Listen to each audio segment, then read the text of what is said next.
देश विदेशातील ताज्या आणि महत्त्वाच्या घडामोडी, राजकारण, अर्थव्यवस्था आणि समाजातील प्रत्येक बातमी. सत्य, स्पष्ट आणि निर्भीड पत्रकारिता.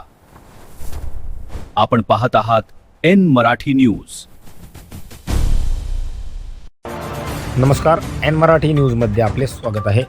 एक अत्यंत धक्कादायक आणि संतापजनक बातमी राजुरा तालुक्यातून समोर येत आहे.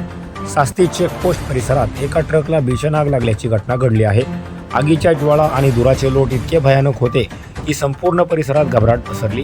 ट्रक मालक निषाद यांचा हा ट्रक आगीच्या भक्ष्यस्थानी पडला असून त्यांचे लाखो रुपयांचे आर्थिक नुकसान झाले आहे. पण या घटनेने WCL प्रशासनाचा अत्यंत बेजबाबदारपणा आणि भोंगळ कारभार चव्हाट्यावर आणला आहे.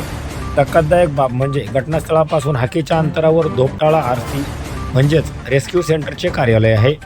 सुरक्षा आणि आपत्कालीन सेवा सज्ज असल्याचा दावा करणाऱ्या या कार्यालयातून सुरुवातीच्या काळात कोणतीही मदत मिळाली नाही. अग्निशमन वाहन वेळेवर न पोहोचल्यामुळे आग भडकली आणि ट्रक पूर्णपणे खाक झाला. हद्द तर तेव्हा झाली जेव्हा बराच वेळ उलटून अग्निशमन गाडी पोहोचली, पण WCLच्या कर्मचाऱ्यांनी स्वतः पुढे होऊन आग विझवण्याचे सौजन्य दाखवले नाही. अखेर संतप्त स्थानिक नागरिकांनीच स्वतः जीवाची पर्वा न करता पाण्याच्या पाईप्स आणि उपकरणे हातात घेतली आणि आग आटोक्यात आणली.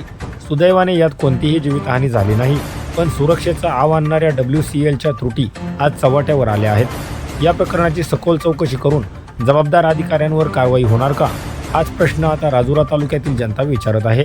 राजुरा तालुका प्रतिनिधी आनंद मांडवकरसह bureau report, N Marathi news.